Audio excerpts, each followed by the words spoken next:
Daily Blast Live. We're talking about what you're talking about. You all ready for this? Mm-hmm. Dun, dun, dun, dun, dun. This is a sham. No. Y'all, just stop. Get real. Like Welcome to DBL. Hello, everybody. We got Dr. Coley on the panel today, looking fabulous here with us. So let's all talk masks, shall we? They've been a huge flashpoint. I can't wait. I can't. Jeff's very excited. For most of the pandemic, they've been a huge flashpoint, right? Here in Denver, they just lifted the mask mandate last week, and now several governors have announced plans to lift theirs as well. So we have to go to the doctor. Dr. Coley, in your opinion, is it time to get rid of masks? And did they work in the first place? So let me start with that second question. Yes, yes, yes. They were our best weapon, guys, when we had nothing. We had no vaccines. We had a really bad variant. They are what protected us. But life is all about timing, right? You all know this. It's true in dating. It's true in everything we do. It's all about timing, right? Lifting the mask mandate today, just a touch too early. And what are we waiting for? Oh, Omicron's not so bad. You know what's the big deal? It's just a cold. Look what happened last summer when we did the exact same thing. We said, oh, vaccinated people, you can take your masks off, and we got Delta. So we really have to wait for those cases to come down, our kids under 5 to get vaccinated, and that's just weeks away, and then we can lift those masks without worrying about a new variant. It's like we're almost at the finish line. We're almost there. I feel like we how I keep always saying finish a that. The race. finish line keeps moving, though. Yeah. Like we it keep does. saying that like and I'm like, oh my God, May, and then it's like. Well, it's a marathon, right? You remember the pandemic of 1918, the Spanish flu epidemic? It just took forever, right? It took years. So we cannot tire out. I think about it like the tortoise and the hare. Remember, the hare just kind of kicks his feet up and he's like, I got this. That's how we're becoming. And there's a lot of public opinion that one of the biggest mistakes we made back then was overconfidence. And I'm worried that's where we are now. Be the tortoise. All right, let's get to some viewer questions because we have one from Verna, and she says, it seems like a lot of these mask rules are really just for show. What's the point of wearing them into restaurants just to take them off when we eat, and why are people still wearing them outdoors? Is this really effective? I kind of have the same Are you view. Verna? Yeah, I kind of have the same Secretly, view. Jeff. So Verna, when you walk into a restaurant, if it's really, really crowded, because there are a lot of people at the hostess stand, it's really effective to wear a mask. But you're right, if it's an empty restaurant, you're just putting it on to walk to your table, it's probably not going to do very much. But you have to assess each individual situation when you decide whether to wear it or not. And the example I like to use is when I drive to my mailbox to check the mail sometimes. You drive to your mailbox? Sometimes. Oh, wow. I put my seatbelt on. And part of that is because the car is beeping at me, but part of it is the habit. Am I going to have an accident on the way to the mailbox and save my life with the seatbelt? No, but part of it is trying to incorporate those masks into our life, into our culture, into our everyday practices, to be respectful, to protect ourselves from colds. I haven't had a cold in 2 years. Wow. And that's a great feeling, right? Well, I want to talk about kids and masks. So in 4 states, they announced the school mask mandates are out the door. So I wanted to know what your opinion is on that. Kinsley's not in school yet, my daughter, but this is obviously going to be a thing, I feel like, for a long time. You know, I think a lot of parents are worried. Well, I'm worried especially about the kids under 5, like your daughter, for example. You have one under 5 too, right, Yes, Jeff? yes. Yeah. 5 and 3. Yeah, but I'm also worried about the fact that we can't not mandate vaccines and lift the masks. Guys, we got to do one or the other. You know, you can't have your cake and eat it too. These are the tools that we have in our toolbox. These are how our soldiers are fighting the virus, a virus that has always been one step ahead of us. Every step of the way. I would have thought maybe keep the mask mandate for now because people are kind of, down with it. When spring comes, people are going to drop the masks. I just feel like regardless because it's spring, it's nice out, the jackets come off, the masks I'm done with. So I would have kept it for a little bit longer, at least. I think the people would have obliged to that. And I think it makes sense because the virus has seasonality, so it'll get better in the summertime. People are spending more time outdoors. Our kids will probably be vaccinated because kids under 5 are being considered now just as of next month. We'll have an Omicron-specific vaccine potentially coming in March. So to your point, Jeff, we just have a few more weeks to hang in there, and doing it now just a little too early. So we have a viewer question about kids and the masks. This one's from Stacy. She says, I keep seeing all sorts of headlines about masks being bad for kids. So what is the truth about that? Like, you know, things like they can't breathe well, they can't recognize faces. Like, so is it good or bad? So the breathing, I'm not so worried about. They're really not increasing their carbon dioxide, any of that stuff. That's a little bit overextended. But they have looked at social psychology, looked at facial recognition, and the studies have shown kids have trouble recognizing faces when masks are on. But guess what? So do I. You know, I have like some of my patients that I have never seen their face, and I end up completing their face. I have to read their eyes. But there is no evidence that this is going to translate into some sort of long-term social impact on our kids. There is no evidence that it's going to change the way that they are interacting or will interact with people. And the flip side of it is, I'd rather get the kids together and have them just see each other's eyes than keep them out of school, have them homesick all the time. What do you think, Jeff? You have kids. Do you feel like... I don't know the long-term effects, and I'm glad you touched on the social aspect of things, because it even affects my life. So I don't know how it affects a child's life. When I'm at the grocery store, I'm smiling under my mask. Hey, how are you? And someone's like, give me Nicole shoulder. I'm like, I hope you get a bad peach then. I hate you. You got to smile with your eyes. I am, but I still get kind of like, you know, people are like, another person, get away, you know? But I think it's affecting all of us. And the kids, I don't know the long-term effect like you said. It might be. I'm kind of more worried about our reintegration back into our lives, because I feel like this has made the maskers the anti-maskers, the vaxxers the anti-vaxxers. And that, to me, to your point, how are we going to socialize normally again? How are we going to interact with people normally again?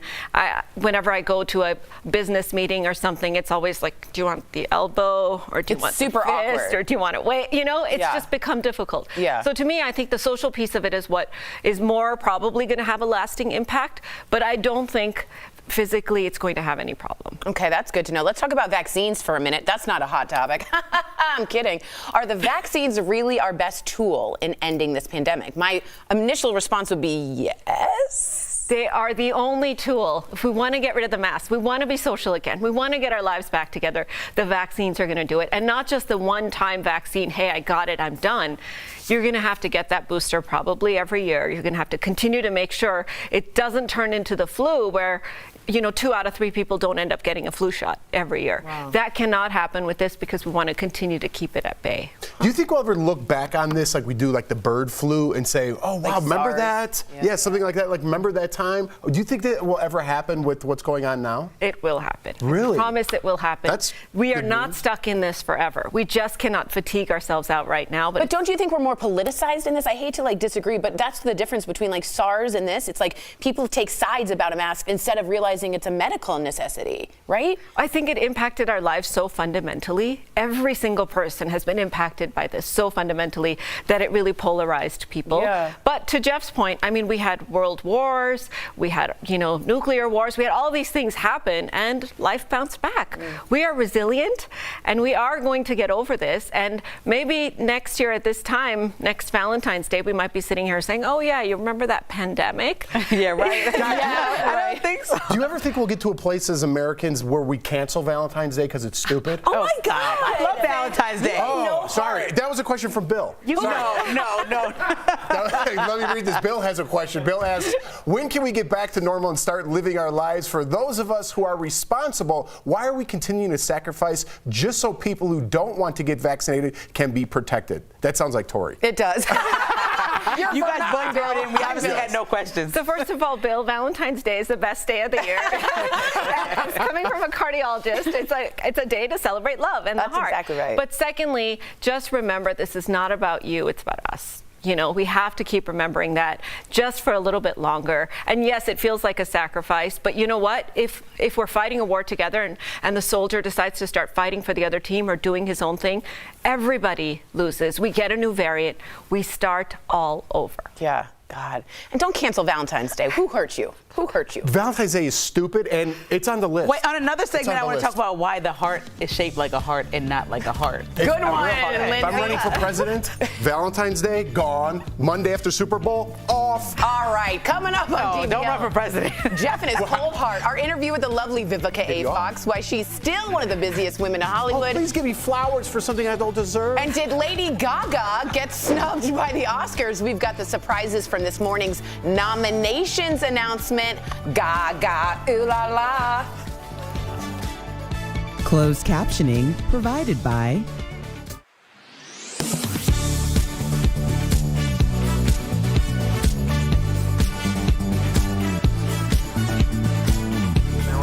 Oh, sure. So repeat that joke. I know you guys hate repeating. Okay. So we're talking about Valentine's Day and like why Jeff has a cold heart instead of like a heart. Perfect. Jeffrey, have you ever where are you going? Have you ever enjoyed Valentine's Day when you were little? No, it's just stupid. I love my wife. We celebrate essentially Valentine's Day on Saturdays. We have meals together. We love each other. Date night go on. Yeah, we don't need to. Hey, can I get then I'm on the spot. If I don't get my wife flowers for $100 that are going to die Why in 2 does it have weeks to be for no reason. $100? You can get a little. You can go to Walmart. It's They so have cute stupid. teddy bears. It's so stupid. Isn't that stupid? I'd rather get a bunch of crab legs and be like, let's celebrate I would Valentine's accept Day. that gift too. I love a good crab leg. It's stupid. Told It's forced. to do it. I don't He doesn't like being forced told. It's a to do holiday anything. to get a card, and Jeff doesn't like it when someone says, go do this, he'll go do the opposite. Am I I don't right? like when people are like, I don't celebrate this. I don't like that. It's like just do Cancel it. We cancel everything. The world Cancel is The world Valentine's is Day. celebrating it. Girls at this point want a gift. Yeah. Guys want a gift. Like celebrate all the holidays. You celebrate. I'll eat crab Like legs. even if Tori Have says fun with your dead genuinely she flowers. doesn't celebrate Christmas, I feel like getting her a gift. I'm gonna give it a Hanukkah gift. My mom wouldn't even let a tree in a Christmas tree. But that's okay because that's literally what you guys do. But that's so mean. I want a Santa Claus. I'm an adult. He's done with that. He's made that very clear. Santa just never came. Why? I don't know. He's coming to my house now. I'll tell you that much. Or she. No, Santa's a man. Sorry. Santa's a man. Remember when Megyn Kelly said Santa is white and got really mad? Just so you know, you got about 3.5 minutes. You hear Forgot that? about Listen, that. 3.5 you got about minutes. 3.5 minutes for the Oscars. Giving your opinions. Nobody deserved to win. Maybe we stick No, to the sort cancel of the Oscars too, and broader Valentine's Day. Yeah, that gets. ideas and thoughts on actors and actresses as opposed to the super obscure things. You know what's weird is I got all my screeners yesterday. Like got two. Name drop. And no, you know what? It's like the things you've seen them all. No, you haven't seen the Niagara From what? Alley, have you? Yeah, it's on HBO. It's today.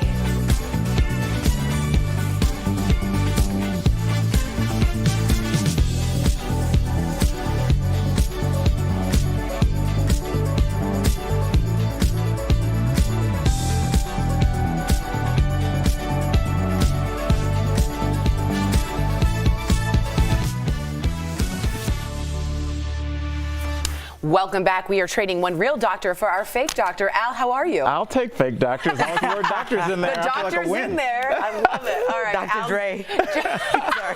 is joining us on the panel. The Oscar nominations are out. Yay. Okay. As usual, there were some snubs and some surprises. First, no surprise here. Nicole Kidman scored her 4th Oscar nom for being the Ricardos. So surprise to you, you hated on it for 2 months. Still think it's awful. What? I love that. I think it's awful. Kristen Stewart picked up her first nomination for playing Princess Diana in Spencer. You hated on that too? I actually love this one. But get this, Lady Gaga did not get a nom for her role in House of Gucci. Jennifer Hudson also didn't get any respect from the Academy for playing Aretha Franklin. Will Smith is up for Best Actor for King Richard, which is also nominated for Best Picture, meaning Will could win 2 Oscars because he was also one of the producers. Leo, do I need to say his last name? Leonardo DiCaprio was left off the Best Actor list, but his movie Don't Look Up did make the cut for Best Picture. Some firsts, Beyonce got her first Oscar nom for Best Song, as did Billie Eilish. Thoughts? Who has an issue with Leo DiCaprio? Like, why can't he just get nominated every year? His movies are always that good. I don't think he. I'm with you.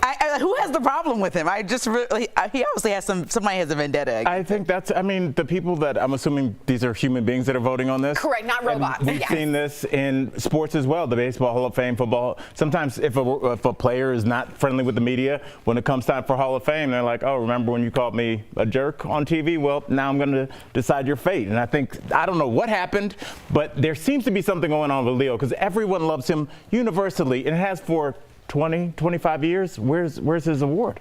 Interesting. I think people are tired of like the same repeat. Like Taylor Swift wins a Grammy every single year. Leo only has one Oscar, right? But I think people are more these days looking for firsts. You know, like, oh, this is the first time ever in Oscar history, and not just Oscars, everywhere across the board. People want to see first. So I think that's where the Academy's leaning towards, as opposed to most favorite. I completely agree. I think they don't want to see Leo like every single But he only has one Oscar. in there. Yeah, I mean, all these films that he's done. Brilliant. I don't think he made a huge stretch of acting in Don't Look Up. I think he was good. I don't think he was like best actor for that one. But what do you think about Gaga?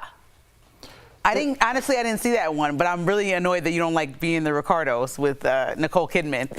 We can still like each other, and I think that movie No, is I really have a terrible. problem that I thought you would love that one. I didn't. Like, didn't you love Lucy? We both had the same humor. Like, this Lucille really Ball offends is my me. dream, of course. And that was a good replication of her, who she was. I think she's too close to it. Yeah. She's too close She's to sticking it. to her guns. Even if it's the best movie ever, she'll stick. It's not that Aaron Sorkin was overwritten, overproduced, and overdirected, and I thought everything was just a little off. That's just my take. Maybe it is because it's too close. Did you watch it? No.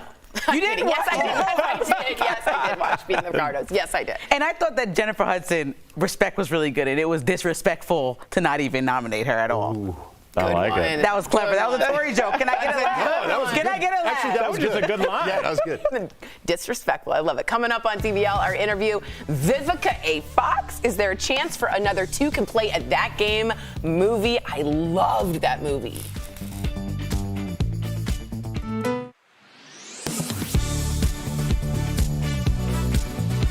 On social media point out an alleged change to the CDC's definition of vaccine. Some claiming this update took place because the COVID-19 vaccines are ineffective. Several viewers, including Mike, emailed Verify asking, did the CDC change its definition of vaccine? So Mike, let's verify. Our sources are the Centers for Disease Control and Prevention and Wayback Machine, a digital archive tool. Using the Wayback Machine, Verify found this archived CDC webpage from May 2018. At the time, the CDC defined vaccine as, quote, a product that stimulates a person's immune system to produce immunity to a specific disease, protecting the person from that disease, unquote. In September 2021, the CDC changed that definition. It now reads, quote, a preparation that is used to stimulate the body's immune response against diseases, unquote. The word immunity isn't included in the latest definition. Instead, it focuses on the stimulation of the body's immune response. So why the change? Well, a spokesperson for the CDC told Verify that, quote, the previous definition could be interpreted to mean that vaccines were 100% effective, which has never been the case for any vaccine. So the current definition is more transparent, unquote. So we can verify, yes, the CDC did change its definition of vaccine back in September 2021. The CDC, however, wasn't the only one to update their definition. Merriam-Webster revised and expanded their definition of vaccine in May 2021. Now their definition is similar to the CDC. With your Verify, I'm Ariane Till.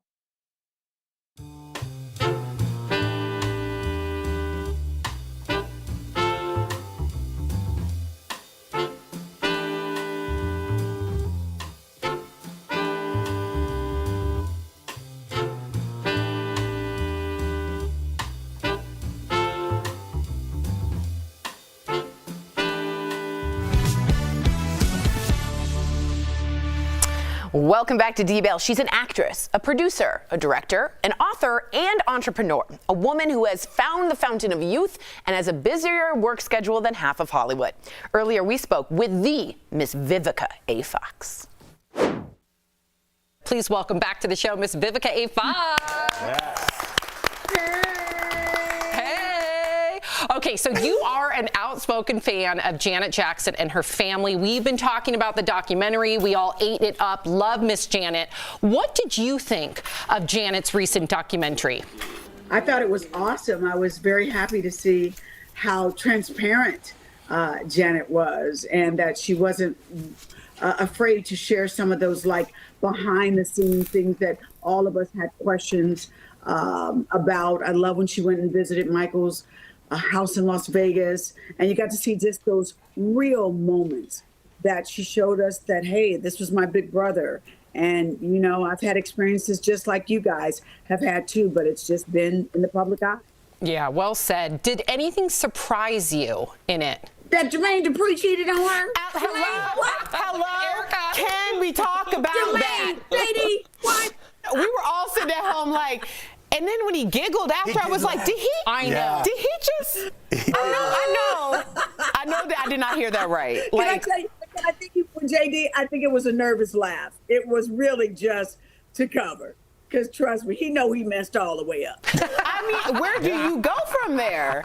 Where do you go? Well, we ain't seen nobody better than Janet Jackson. You better let him know. Let him know. And Erica, Okay. I'm just going to say this on behalf of guys. That laugh was I really messed up, and I'm going to think about this every single day for the rest of my life. That's what that was from. But Vivica, let me just say, because some people are speculating, especially on Black Twitter, that it could possibly mean that there might be a redemption story for them.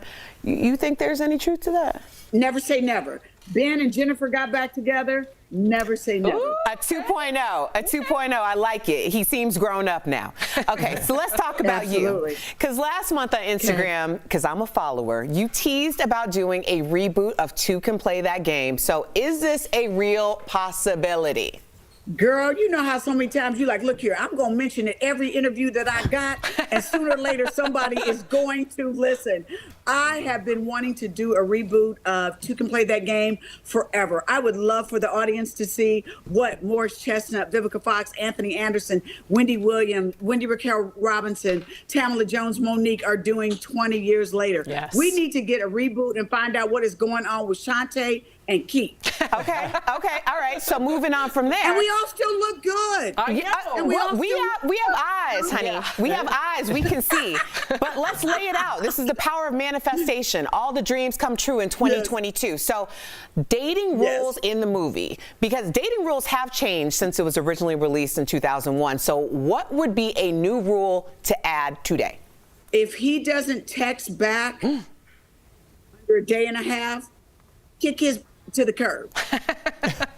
Gone. Yes. I love it. You know they've seen your name on their text lineup, so they've thought about you and then chose not to. So it's a bigger deal. Listen, I love the life advice. Let's get to your movie. I'm saying. In the movie, the lead role is played by Mia Wilkerson. What advice did you give her going into this movie? Oh, good question. D, this is Danny Brooks we're talking about. I know him. No, you knew him. Okay. Everything. I said, girl, I want you to look hot. I want that hair to be fabulous. I want those legs to be looking good. I want you to give me some sass. And why I say that is because Mia has done a couple of the wrong cheerleading movies that we've done. And we gave her an opportunity to be the star of this film. And she was totally game. And I was so happy for her to be a leading lady that I just wanted her to know, as a producer, I was there to support her 100%. I wanted her to be all that she could be so that this role gets her other leading lady roles. I love that. You're That's a great producer. Yeah, a mentor and a friend that everybody wished they had. To our DBL Nation, check out all the things Miss Vivica is doing. The Wrong High School Sweetheart airs on LMN. Also, check out her appearance on the final season of Blackish airing on ABC. And to the fans of Lifetime's Keeping Up with the Joneses, yes, season 2 is coming. Filming I feel lazy. I know, that's why people say she's the hardest working woman. Thanks for squeezing us in. Hollywood. Vivica, thank you so much for joining us. I wonder if you ever sleep. We appreciate you. I appreciate you all too. Stay blessed. Appreciate the support, darling. We'll be right back. See you soon. Thanks, Vivica. Promotional consideration is brought to you by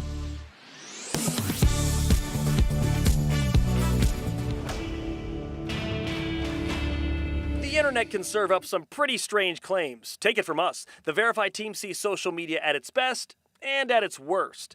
Take this graphic about cheese that has thousands of likes and retweets. It claims the U.S. government stockpiles billions of pounds of cheese. So let's verify. Is that true?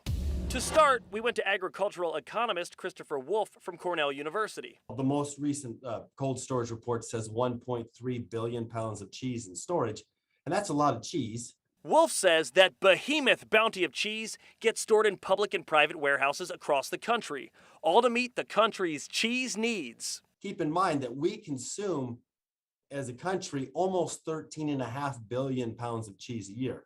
So while 1.3 billion is a significant amount of cheese, it's only 10% of what we're going to consume in a year. But of that mound of cheese, precious little cheese is owned by the government. That's our other cheese expert, Mark Stevenson from the University of Wisconsin-Madison. We used to have a program in place where the government would buy some storable dairy products, and very specific kind and style of cheese was one of those items. Both of our experts said private companies actually own the majority of the cheese, which leads us to, why does Big Dairy hold on to billions of pounds of cheese in warehouses across the country? Turns out it's a simple answer. We produce the most milk in April, May, June during what's called the spring flush. And we actually consume the most dairy products. Around the holidays, we consume more cheese, we consume more butter and cream. That's right, spring is cheese-making season. So what have we learned? Yes, the United States stockpiles billions of pounds of cheese, but no, the government doesn't own it. With Verify, I'm Matt Gregory.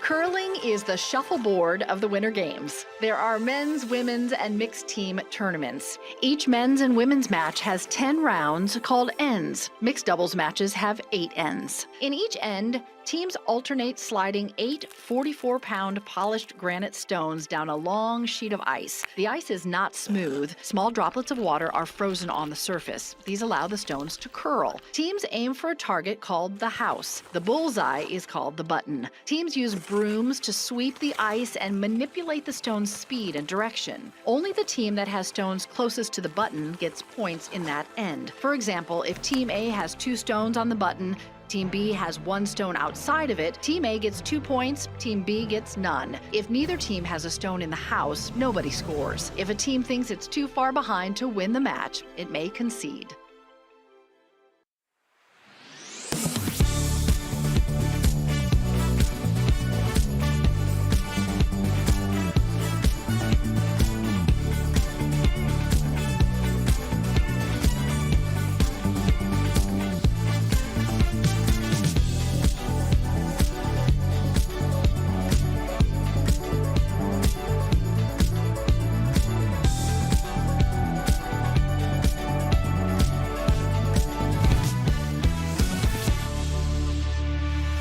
Welcome back. Sticking with a fitness regime is hard, but we have the 5 best fitness goals recommended by personal trainers. That's today's Focus on Fitness presented by QB. So first up, schedule at least 12 exercise days per month. This will get you moving, which is often the biggest hurdle.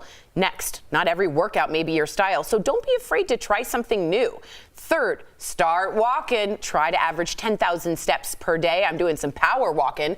Fourth, don't forget to stretch. Stretching for at least 15 minutes after every workout will help your body stay fit and limber. I would also say before, too. Sorry. That's very fair. Yes. And finally, listen to your body. If you need rest, don't overwork yourself. Remember to schedule at least 8 rest days per month. QB is a great way to get some quick exercise regardless of physical ability or age. Try their under-desk elliptical at home. Call 1-800-556-2089 or visit QB.com to learn more. We will be right back. No, the show is over, and that was wrong in the front. No, we have time. Excellent. And now you made it weird, but happy. Sorry, I thought I needed to go. Here's some good news. Today's my son Elijah's official birthday. There we go. There we go. Shout out. A grown kid. It's super weird. How old is he? 14. So yeah, here, buddy. My man. And he's the one that's almost taller than you. Yes. Yes. I love Elijah. Probably next summer he's going to pass me, so I'm mentally preparing for that. Great job. Thank Good you. dad. Happy We'll see you birthday. tomorrow. Happy birthday, Bye, guys.